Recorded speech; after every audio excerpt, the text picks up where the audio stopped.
বরবাদ only বরবাদ। বরবাদ cinema দেখতে এসেছিলাম, কিন্তু এত দুর্ভাগ্যের বিষয় একটা টিকিটও পাই নাই। আমরা হচ্ছে 4 জন মিলে আসছি, 4 জনের একজনও পাই নাই, ওয়েবসাইটেও কোনো টিকিট নাই। তো এখানে আসছি সরাসরি যাতে টিকিটটা পেতে পারি, কিন্তু সেটাও নাই। তো এখন বাসায় চলে যাচ্ছি। ট্রেইলার টিজার দেখে খুবই ভালো লাগছে, তো এই জন্যই আসা আর কি, কিন্তু আমরা তো টিকিটে পেলাম না, সো দেখা হলো না।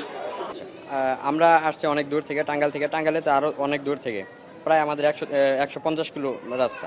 আমরা টিকিট সংগ্রহ করছি অনলাইনে, এবং কি আমরা মানে শাকিব খানের এত ক্রেজি ফ্যান যেটা বলার বাইরে। আমরা অনেক দূর সিনেমা দেখছি, আর আমাদের সাধারণত মানে একটা ড্রিম যে সিনেপ্লেক্স সিনেমা দেখবো শাকিব খানের, এটা অনেক আগে থেকেই।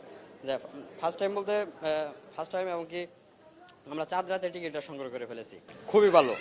ট্রেলার তো এখন পর্যন্ত ছাড়ে না, কিন্তু টিজ যেটা ছাড়েছে এটা দেখেও মানে আমাদের মনে হচ্ছে যে হলিউডের একটা সিনেমা দেখতেছি। আর বলিউডে মনে হয় সাধারণত এরকম কোনো টেকনিশিয়ান এভাবে সিনেমা তৈরি করতে পারে নাই, যেটা আমাদের এখন দেখলে বুঝতে পারবো যে আসলে কি আছে। কিন্তু টিজ যেটা তৈরি করছে এটা অসাধারণ, এটা আমাদের আউটস্ট্যান্ডিং।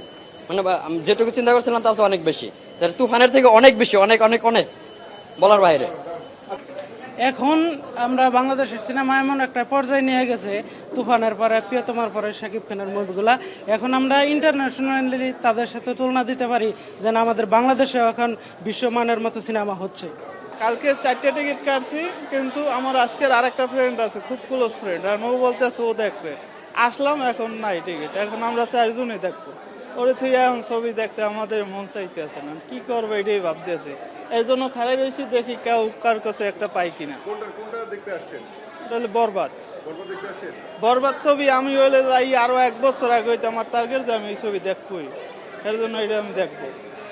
যাই হোক দেখবো, কিন্তু খুব খারাপ লাগতে আছে আমার ফ্রেন্ডের জন্য। ওর দেখলে মানে একসাথে বসে দেখলে খুব ভালো লাগবে।